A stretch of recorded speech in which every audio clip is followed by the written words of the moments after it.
pastor na dili mabasa sa Biblia. Daghan kaayo nga mga bawal ug mga tudlo ang mga pastor nga wala sa Biblia. Apan karon maghatag kita og 5 katudlo nila nga dili mabasa sa Biblia. Una, ang sola scriptura or in English, Bible alone.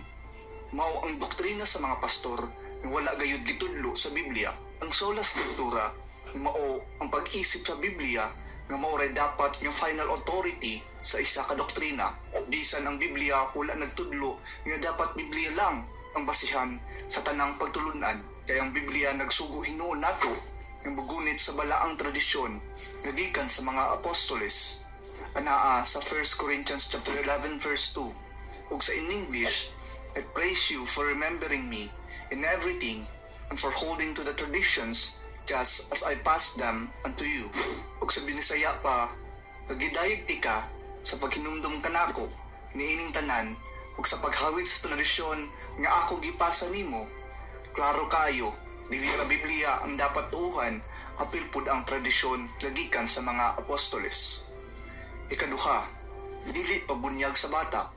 Daghang mga pastor nga motudlo nga bawal daw bunyagan ang bata. Pero ang Biblia wala gayud nagsugo madili bunyagan ang bata. Pero anaa hinuon sa Romans chapter 5 verse 12 nga kitang tanan adunay sala.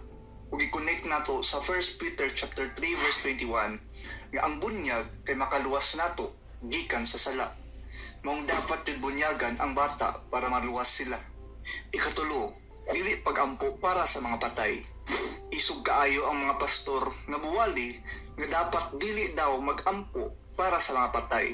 Pero ang Biblia hinuon nga kumplito nagtudlo nga ampuan ang mga patay. Naa sa 2 Maccabees chapter 12 verse 46 nga ang pag-ampo sa mga patay balaan kini. Ikaupat, dili pagprosesyon.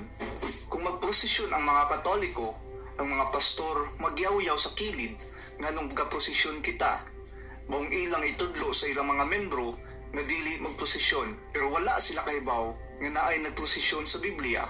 Naa sa Joshua chapter 6 verse 6 hangtod sa 21 ang Ginoo nagsugo nga magposisyon tuyok sa syudad ug sila nagmarcha sa 7 ka adlaw. Ikalima, sola fide or faith alone. Halos mga pastor nagtuo nga sa pagtuo lang maluwas na pero kana wala gitudlo sa Biblia. Pero ang Biblia hinuon nagingon sa James chapter 2 verse 24. Busa, pakita ninyo ang usa ka tawo isipon sa Dios nga matarong tungod sa iyang mga buhat ug dili tungod sa pagtuo lamang. Pero tingklaruha nga dili sa pagtuo lang ang makaluwas.